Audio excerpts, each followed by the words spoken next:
St. Mary's Parish School of Westfield. St. Mary's Parish Schools have been educating children since 1898, centrally located in Westfield, with a successful college prep curriculum, small class sizes, in a safe, respectful, and nurturing learning environment, where students of all faiths are welcome, with 13 competitive sports teams, an exceptional fine arts program, and a 100% college acceptance rate. To learn more, join us for an admissions open house on October 23rd from 6 to 8 p.m. Visit stmsaints.org.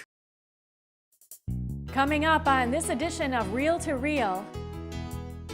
6 men take another step toward becoming permanent deacons. I'm Carolee McGrath. I'll have the story coming up.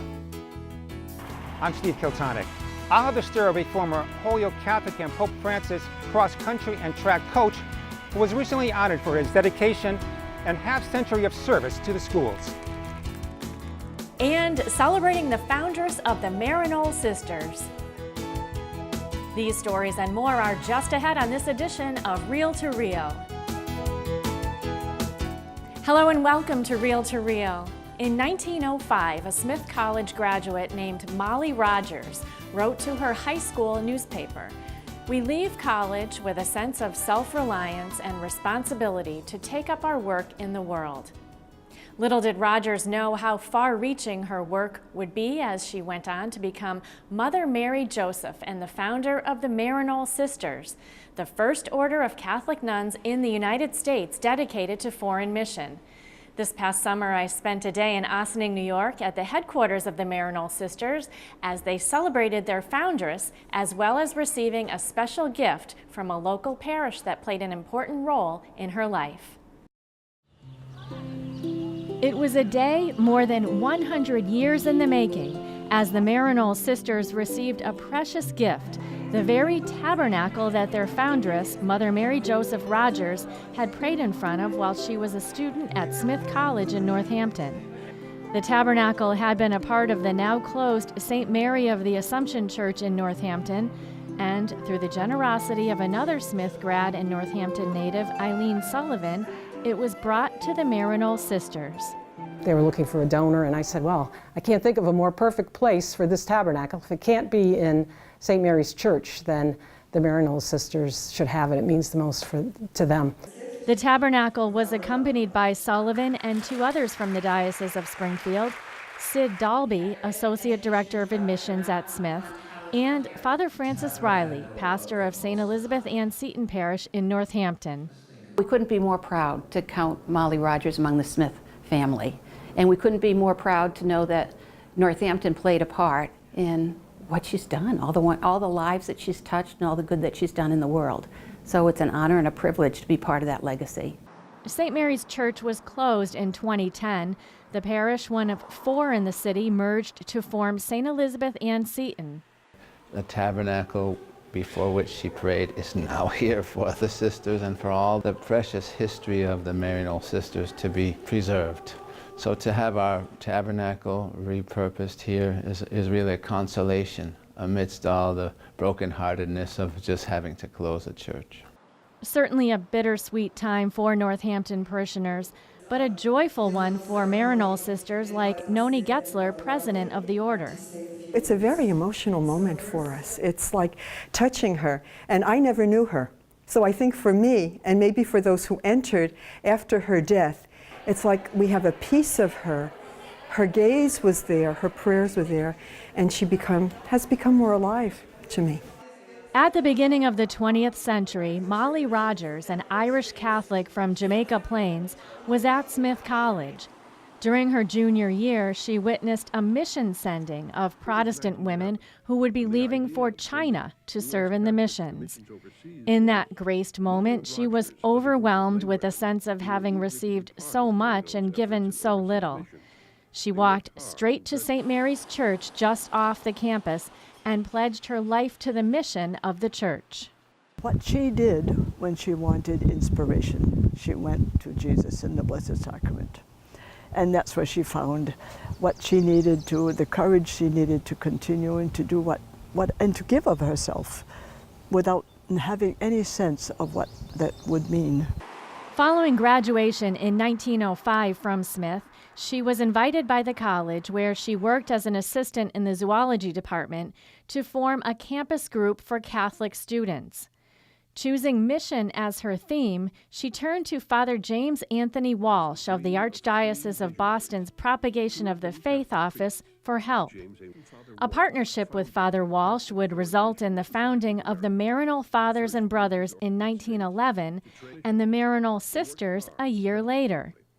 Today, Mother Mary Joseph Rogers is seen as one of the co-founders of Maryknoll, along with Father Walsh and Father Thomas Frederick Price. 95-year-old Maryknoll sister Betty Ann Mayhew remembers Mother Mary Joseph and those early pioneer days of women serving in the mission. However she was founding this community, she was founding out of a new concept of what a religious should be. That's why she always stressed that God had made us each as an individual, and it's that individual that you try to perfect, to bring to wholeness along the way. And last weekend, the life of Mother Mary Joseph Rogers was celebrated in Northampton as well, as local Catholics gathered at Smith College's Helen Hills Chapel with members of the Maryknoll Order. Springfield Bishop Mitchell Rosansky celebrated the October 14th liturgy. It was a time to recall Molly Rogers' days on the campus as a student and as a visionary. Molly Rogers, who is Mother Mary Joseph, the founder of the Maryknoll Sisters, just had a vision that one life dedicated to the Lord could change the world. And literally, her one life has changed the world in the way that so many people have been touched by the ministry of the Maryknoll Sisters and by the education that they've given to them, and helped in so many ways, particularly in the poorest areas of the world. On October 12, 2013, Mother Mary Joseph Rogers was inducted into the National Women's Hall of Fame, an honor which recognized her extraordinary vision and drive for founding the Maryknoll Sisters. Today, the Maryknoll Sisters work in 24 different countries around the world and continue to make God's love visible worldwide by responding to world needs such as immigration, human trafficking, the care of creation, the effects of HIV on communities, and trauma healing. 6 men preparing to become permanent deacons in the diocese took another important step in their formation process last Saturday. They were installed as lectors and acolytes. Carolee McGrath has more. Surrounded by family and friends, 6 men processed into St. Michael's Cathedral in Springfield, taking another important step in their formation journey. The diaconate candidates were installed as lectors and acolytes in a special Mass celebrated by Springfield's Bishop Mitchell Rosansky. It's amazing. It seemed like it was so far away when we first started, and then all of a sudden it's like somebody hit the fast forward button and here we are. Michael Forrest and his wife Paula have 4 children and a grandson. The Lord is central in my life. He's everything. I came to do this, I guess, mostly because I felt that God was calling me to do it, that Jesus was calling me to do it, and so I'm trying to be faithful to that call. He's blessed my family, he's blessed me in every way imaginable. So I'm trying to do what I can with the gifts that he's given me to return that. The other diaconate candidates installed as lectors and acolytes are Angel Delgado of Westfield, Andrew Hogan of Springfield, Robert O'Connor of Northfield, John Miller of Springfield, and Osvaldo Mendez of Westfield. Mendez, a father of 5, says he's been considering a vocation for many years. He says the ordination of his son to the priesthood, Father Yerrick Mendez, was a great witness. Father Mendez con-celebrated the Mass with Bishop Rosansky. He chose to follow that vocation, and for me that gave me more encouragement to go forward in my own vocation. The most important thing for me is the Lord, and my relationship with Him is top. And obviously also serving the community.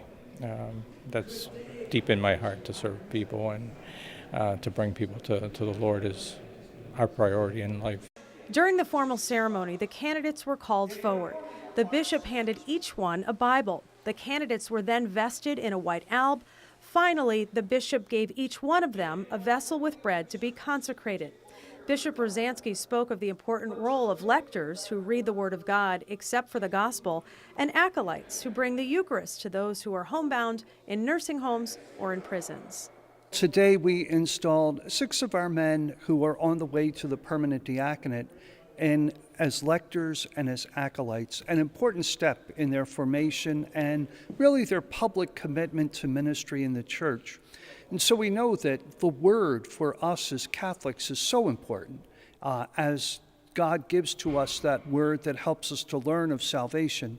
And of course, they will help in the distribution of the Eucharist as acolytes. The men are in the final stretch of the diaconate formation program. It's a 4-year process in which they're required to take college courses at Our Lady of the Elms in Chicopee 2 nights a week while holding down full-time jobs. The ordination is scheduled for next May, and of course, deacons play an important role in the life of the church. As part of the ordained ministry, deacons can assist a priest during Mass. They can proclaim the gospel and preach, and like a priest, they are also ordinary ministers of the sacrament of baptism. They can be married or unmarried, but cannot marry after they are ordained. Robert O'Connor from Northfield says Jesus has brought him great joy and peace, which he hopes to share with others. I wandered away from the church for a lot of years, and I struggled with alcoholism, actually. And part of coming out of that was this deep experience of God, deep personal experience of God. And the more I explored that and thought deeper about it, read more about it, every time I turned around, there's the Catholic Church. There are 78 active permanent deacons in the Diocese of Springfield and 20 retired deacons. Reporting for Reel to Reel, I'm Carolee McGrath.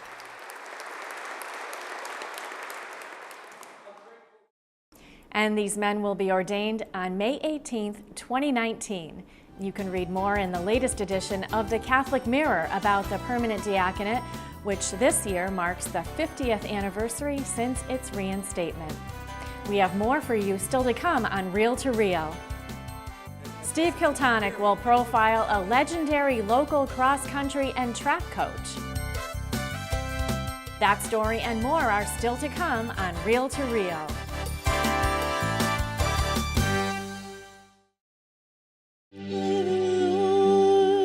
The Chalice of Salvation, your weekly spiritual connection. I'm Passion's brother Terrence Scanlon, your Chalice host, inviting you to take time out of your busy day and join us Sunday morning. We welcome Father Donald LaPointe, Director of the Society for the Propagation of the Faith, as our Mass presider. The Chalice of Salvation, Sunday morning at 10 on 22 News WWLP, and coming up next on Albany's Fox 23 WXXA. St. Mary's Parish School of Westfield. St. Mary's Parish Schools have been educating children since 1898. Centrally located in Westfield, with a successful college prep curriculum, small class sizes, in a safe, respectful, and nurturing learning environment, where students of all faiths are welcome, with 13 competitive sports teams, an exceptional fine arts program, and a 100% college acceptance rate. To learn more, join us for an admissions open house on October 23rd from 6 to 8 p.m. Visit stmsaints.org.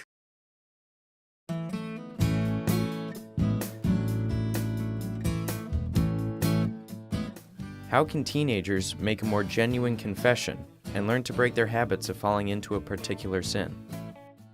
Confession for us is the time when we go to God asking for forgiveness and asking for the grace to help perfect our lives. We are all on the road to perfection. And first of all, what I would encourage teenagers and anybody is that if you're confessing the same sin over and over again, do not be ashamed or do not be afraid that you're confessing that sin over again. But do be resolved as you go to confession to work on that sin, to work on eliminating that sin from your life.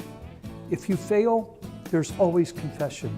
That's why Jesus gives us this great sacrament of grace, so that along the way, when we are striving to be saints, we can find holiness through confession. Many of the saints use the sacrament of confession sometimes even daily, in order to reach that perfection of sainthood.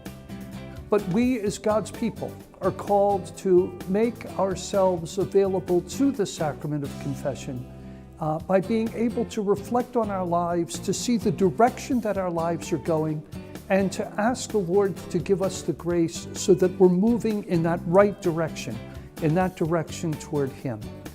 So do not be ashamed or afraid confessing the same sin over and over. It means that you're reflecting about it, that you're working on it, and that you're asking for God's grace to help you overcome it.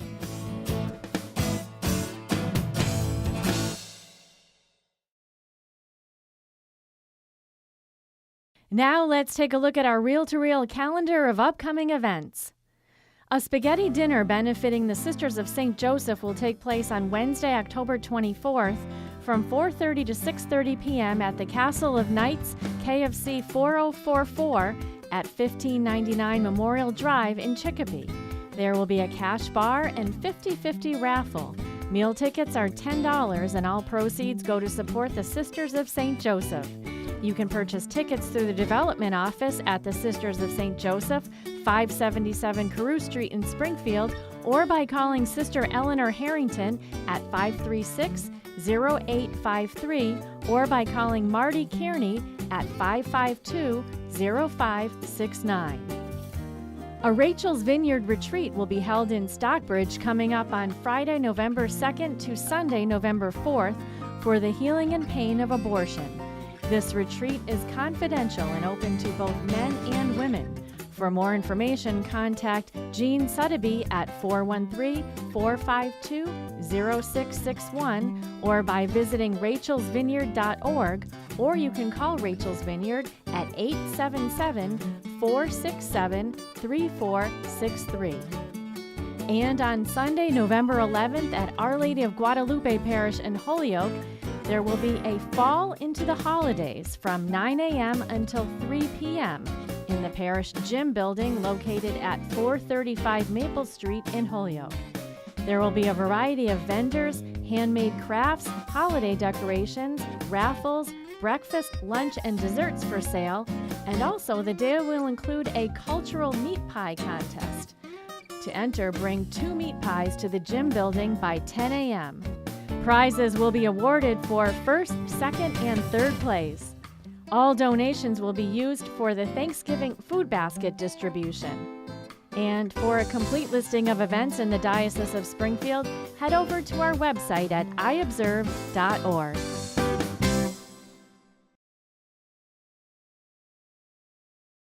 Next week on Reel to Reel, Making Dreams Come True.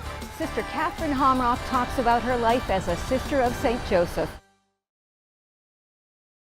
When Coach Dan Langeza retired a few years ago, he left behind a legacy that will be hard to top. Some of the Holyoke Catholic cross-country and track athletes he coached decided that something needed to be done to honor his career and years of dedicated service to both Holyoke Catholic and Pope Francis high schools. Steve Kiltonic has the story now of Coach Rudy. In the world of professional sports, there are a select group of coaches who, over the years, have become legends. Some are known for the number of championships won or for the outstanding athletes who played on their teams. But it's rare to find such coaches among the high school ranks. One former coach who has quietly earned the legendary distinction is Dan Langeza, affectionately known as Rudy! Few state coaches can match Langeza in longevity. He coached the Holyoke Catholic and Pope Francis cross-country and track teams for 52 years, winning 4 Western Mass titles in cross-country and 3 in track. But beyond the trophies, Langeza is known for the dedication, sacrifice, and lasting impact he left on his athletes. Langeza attended the former St. Jerome High in Holyoke, where he was on the track team as a miler and high jumper. After graduating in 1959, Langeza joined the Marine Corps, where he ran track and cross-country. In 1964, Langeza received his first coaching assignment here at the then brand-new Holyoke Catholic High School. As an assistant to Ed Garrity, he coached primarily the track team's long-distance runners. But it was in the Marines where he developed his coaching style and philosophy that would define his team for 5 decades. Primarily to treat them like young adults and not demand things from them all the time. Let them set their own goals, and because in the military they tell you when to eat, sleep, and do. It's very restricted. You don't really always have a mind of your own. So I learned a lot in the military, getting self-discipline to do certain things. Langiza knew right away that coaching high school was his destiny. I just really enjoyed working with high school kids because they were sort of like the raw deal. In other words, they really had no preconceived conditions or anything like that. To Langiza, it didn't matter if you finished first or last. He treated everyone equally. I get the most enjoyment out of the kids I see when they're freshmen running 7-8 minutes in a mile. And then by the time they're seniors, they're running 5 minutes in a mile. And that's a big improvement. Langiza started the boys' cross-country team in 1969, and it didn't take long before the Gales made their mark among the elite in western Massachusetts. Langiza's legendary chalk talks at Holyoke's Whiting Reservoir, the Gales' 2.7-mile home course, became an invaluable blueprint for meets. We would sit down before the meets and we would go over what the opposing runners were running and what the time gap was in between the runners. And you have to do this, you have to come in second at least, and you have to come in fifth and sixth. And then I would point out the score, and most of the time the scores were right on what I predicted. So there's a lot of tactics involved in coaching, and if the kids know what the competition looks like, they run a lot better for you. One of the runners who achieved notoriety during Langiza's early years was Rob Griffin. Last March, Griffin and former Catholic cross-country and track athletes attended a fundraiser for Coach Rudy at the Warehouse in Holyoke. Here, Gale pride was on display, along with the numerous banners showcasing the titles won by Langiza's teams.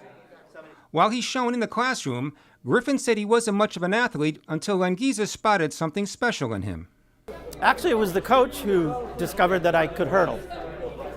He literally took me out in the backyard of the school and set up some hurdles and just told me to run and jump over them. And so that's what I did. Under Langiza's guidance, Griffin became a top hurdler in Western Mass, going undefeated indoors and outdoors for nearly 4 years. In 1973, he claimed a state title in the 120-yard high hurdles. What he proved to me is that you can be small and still be great. And that might be his legacy. He could pull talent out of a rock. As a result of his track prowess, Rob received a full scholarship to Brandeis University. He's a man that is filled with gratitude, and I think that was one of the most important things that I learned from him, is to be grateful for whatever it is you got that day, and hope for more the next. Don Pronovo ran cross-country as well as indoor and outdoor track for Langiza. He competed on cross-country teams in the 1970s that won the Western Mass title 3 straight times. He was just so easygoing and understanding to each athlete, whether he had a problem or whatever. He just knew how to adjust and take care of the person, and was just, like a father figure. Yet his coaching skills brought out the best in every athlete. Besides the winning, it was just plain fun to be on Rudy's team. It was one big family, and the Mrs. Langiza, she would have dinners over her house, before the big meets, after the big meets, whether we won or lost. Don said Langiza was given the nickname Rudy from an old comic book character, Rudy Kazudi, who, like Langiza, wore a cap off to the side. Stu Lemke was a hurdler, a high jumper, and long jumper. In 1982, his senior year, Catholic won a Western Mass track title. He was the type of person that instilled in us a confidence that we had done the workouts we needed to do to win this meet, and that we just had to execute.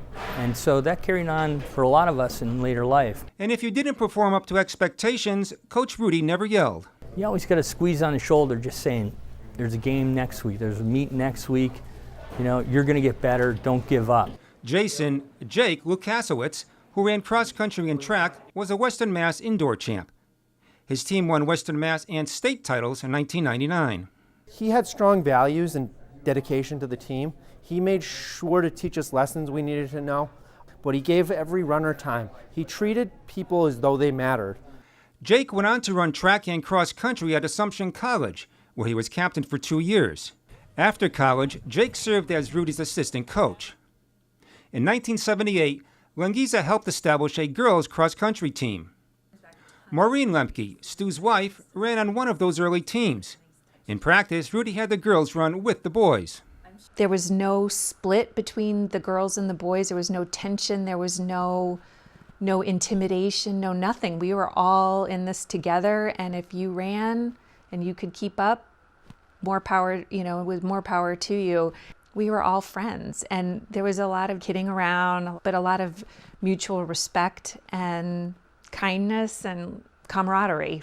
Lemke was one of Rudy's top female runners and held a course record at Whiting Reservoir for 20 years. Maureen, who was also on the track team, said Rudy's quiet leadership inspired everyone to work harder. But it was how Rudy handled the occasional loss that has stuck with her. The single characteristic that I attribute to him is humility. That even though he had a long history of having great runners, he knew you could have a bad day. He knew your team could lose. Maureen went on to a successful career at the University of Vermont, where she ran cross-country and was captain her senior year. Lemke said that through running, Coach Rudy set the trajectory for her entire life. I just want to express my gratitude for the role that Rudy's played in my life personally, in just giving me the gift of his time and character, and giving me a lot of really good values that I've carried along the way. Lengiza retired in 2016. In 2017, a committee was formed, led by Pronovo and Stu Lemke, to explore an appropriate way to commemorate Rudy's coaching career and legacy. On June 30th, a granite plaque was dedicated to Lengiza at the foot of Whiting Reservoir, where so many of his teams achieved greatness over half a century. Runners from 5 decades showed up on a hot summer day to pay tribute to the man who gave so much to so many. Coach Rudy's family, including his wife Yvonne and 2 daughters, attended the ceremony. Some of the former Harriers reenacted the glory days with a fun run around the reservoir, while Rudy walked, or rather rode, down memory lane by circling the course the easy way. In 2008, Lengiza was inducted by his peers into the Massachusetts State Track Coaches Association Hall of Fame, and in 2011 into the Holyoke Catholic High School Athletic Hall of Fame. But of all his lifetime achievements, the plaque stands tallest. I'm very humbled by that monument they put up there. I'm really totally surprised about what they are able to accomplish. So, I mean, that probably makes me more proud of what I accomplished than anything else. When asked how he would like to be remembered, Coach Rudy responded, "Probably the fact that I was there for them, no matter what happened." The plaque stands as a testament to the man who founded the legacy of Holyoke Catholic cross country. It lives on in a new generation of Pope Francis runners, who are entrusted to continue the proud Gael tradition Rudy established at Whiting Reservoir. For Reel to Reel, I'm Steve Kiltonick. The Whiting Reservoir continues to be used by the Pope Francis High School cross-country teams. The granite monument sits at the base of the reservoir near the finish line and stands as a constant reminder of the lasting impact Coach Rudy has had on his athletes. And for this week, that's Reel to Reel. Thanks for spending part of your day with us. Remember, for more updates anytime, you can find information and news on the Catholic Church, both here in the Diocese of Springfield and around the world, on our news and information site, iobserve.org. We also are on Facebook, updating daily while our reporters work on stories for Reel to Reel. Check us out and friend us at Catholic Communications. Tune in next week right here for another edition of Reel to Reel, your window on the world around you. See you then. Reel to Reel is a production of the Catholic Communications Corporation, funded in part by the annual Catholic Appeal, and the support of you, our faithful viewers.